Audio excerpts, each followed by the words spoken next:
Hello. यह video current affairs पर है और कल्चर पर है, क्योंकि हाल ही में श्री अरविंदो घोष जी की 150वीं जो बर्थ एनिवर्सरी समाप्त हुई है। इसका सेलिब्रेशन पुडुचेरी में ऑरोविले आश्रम में हुआ था। ये इनका भारतीय स्वतंत्रता आंदोलन में भी योगदान रहा है अरविंदो घोष जी का, और बाद में ये आध्यात्म के क्षेत्र में चले गए। उन्हीं पर ये वीडियो है। जैसे मैंने कहा, इनकी 50वीं बर्थ एनिवर्सरी अभी समाप्त हुई है हाल ही में पुडुचेरी में ऑरोविले आश्रम में। और ये पोएट थे, कवि थे, दार्शनिक थे और आध्यात्मिक नेता थे। और उससे पहले आध्यात्मिक जीवन में प्रवेश करने से पहले क्रांतिकारी जो है क्रांतिकारी एक प्रकार से गतिविधियों से भी जुड़े रहे, और कह सकते हैं जो कांग्रेस का जो गरम दल थे उससे इनकी विचारधारा मेल खाती थी, उनका ये समर्थन करते थे। इंडियन एक्सट्रीमिस्ट मूवमेंट, भारतीय जो गरम दल था, आंदोलन था, उससे संबंधित रहे जैसे मैंने कहा। और रिवोल्यूशनरी टेररिज्म जो क्रांतिकारी आतंकवाद था, उससे भी इनके उनसे भी इनके संबंध थे या उनसे जुड़े हुए थे। अनुशीलन समिति, ये रिवोल्यूशनरी टेररिज्म जो क्रांतिकारी एक गुप्त समिति थी, उसकी सहायता में अरविंदो घोष जी ने जो है अपना योगदान दिया। जब बंगाल का विभाजन हुआ 1905 में, 1905 में कर्जन ने किया, उसके बाद ये सक्रिय राजनीति में कूद पड़े, plunge into active politics after the partition of Bengal in 1905। Congress, Indian National Congress का जो सूरत अधिवेशन हुआ था 1907 में, जिसमें कांग्रेस गरम दल और नरम दल दो भागों में विभाजित हो गई थी। और जो है नरम दल का कांग्रेस पर वर्चस्व हो गया था, और क्या कहते हैं, जो गरम दल थे जिसका नेतृत्व बाल गंगाधर तिलक, लाला लाजपत राय जैसे लोग कर रहे थे, उनको कांग्रेस से बाहर कर दिया गया था। He joined extremist group led by बाल Gangadhar Tilak against the moderate, क्योंकि ये भी अरविंदो घोष जी भी जो नरमपंथी थे, नरम दल था, उनकी नीतियों से प्रसन्न नहीं थे।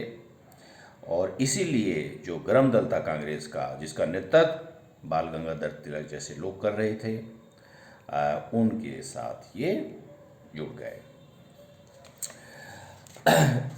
In May 1908, Aurobindo was arrested in connection with the Alipur conspiracy case, but later released. जैसे मैंने कहा, ये क्रांतिकारी आतंकवाद से, रिवोल्यूशनरी टेररिज्म से भी जुड़े हुए थे। और इन पर जो है ये अलीपुर कॉन्स्पिरेसी केस, क्रांतिकारी आतंकवाद का केस था, जिसमें इनको गिरफ्तार किया गया और बाद में मुकदमा चला, लेकिन ये रिहा हो गए। ये इनका साहित्यिक योगदान भी कुछ कम नहीं है, आध्यात्मिक जीवन में आध्यात्मिक योगदान भी इनका काफ़ी है।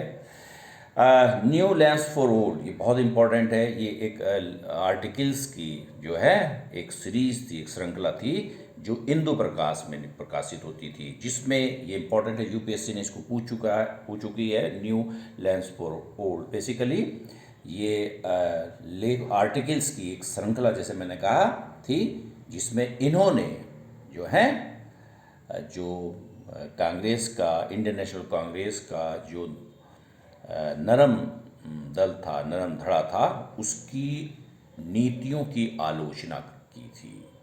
और उसी सीरीज में, उसी प्रसंग में इन्होंने न्यू लैंड्स फॉर ओल्ड एक श्रृंखला प्रकाशित की, जो इंदु प्रकाश अखबार में प्रकाशित होती थी।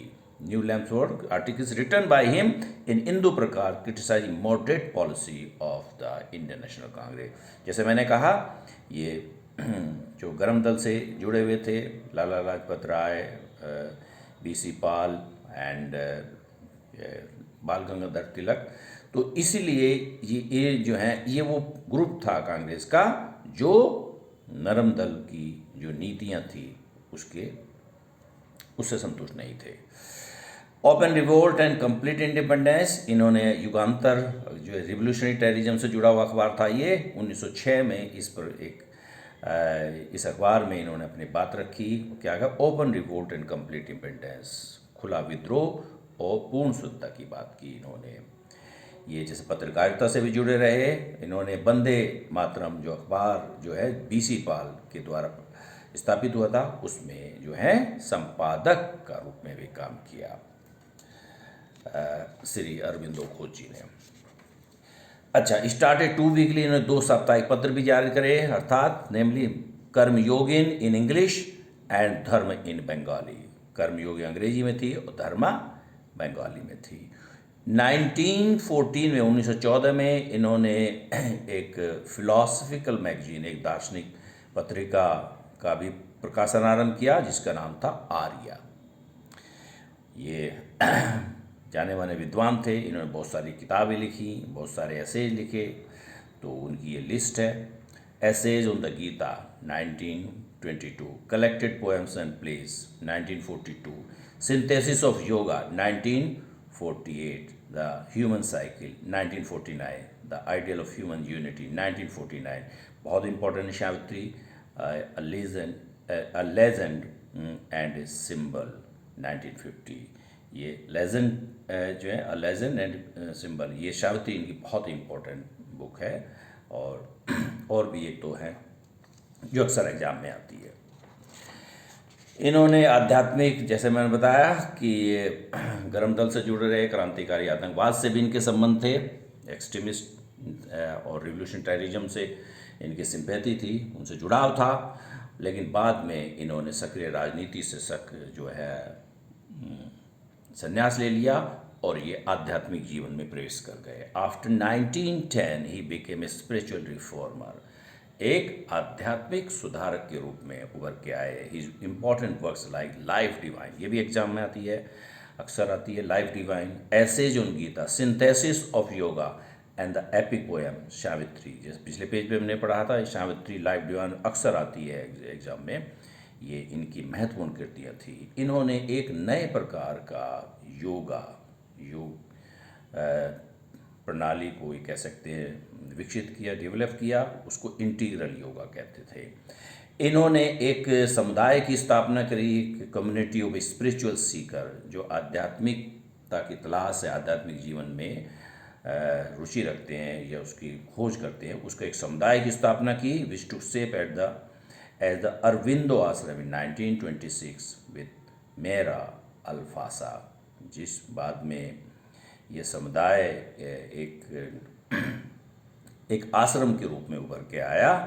और इस आश्रम में स्थापना करने में मीरा अल्फासा की महत्वपूर्ण भूमिका रही। ये बेसिकली फ्रेंच लेडी थी और फ्रेंच इंडियन स्पिरिचुअल गुरु थी जो भारत में रही, और जो है ये आध्यात्मिक गुरु थी। आध्यात्मिक जीवन में इनकी बहुत रुचि थी और ये अरविंदो घोष जी की सहकर्मी थी, जिन्होंने पुडुचेरी में और विले आश्रम की स्थापना में महत्वपूर्ण भूमिका निभाई। मेरा अल्फासा, जैसे मैंने कहा, ये फ्रांसीसी महिला थी और भारत में रहती थी। उन्होंने ही औरविले आश्रम पुडुचेरी में स्थापित किया। अच्छा, ज्ञान, knowledge, bhakti, devotion, karma, work ethics can lead man to the divine path, ऐसा अरविंदो घोष जी का मानना था। ज्ञान से, डिवोशन से और कर्म के द्वारा मनुष्य आध्यात्मिक मार्ग की ओर प्रशस्त हो सकता है। ये रामानुजाचार्य जो अपने विशिष्ट द्वैत दर्शन के लिए जाने जाते हैं, इसकी शिक्षाओं से प्रभावित थे। Influenced by the teaching of Shri Ramanujacharya, यानी कि अरविंदो घोष जी दक्षिण भारत के महान दार्शनिक रामानुजाचार्य की विचारधाराओं से, उनकी शिक्षाओं से बहुत प्रभावित थे। Who argued for the inclusion of outcast into the fold of Hindu, जिनका ये मानना था कि जो भी हिंदू समाज के दायरे से बाहर चले गए हैं, उनको पुनः जो है हिंदू समाज में, हिंदू धर्म में लाया जाए, ऐसा इनका तर्क था, इनका मानना था, ऐसे इनकी विचार थे। ओके।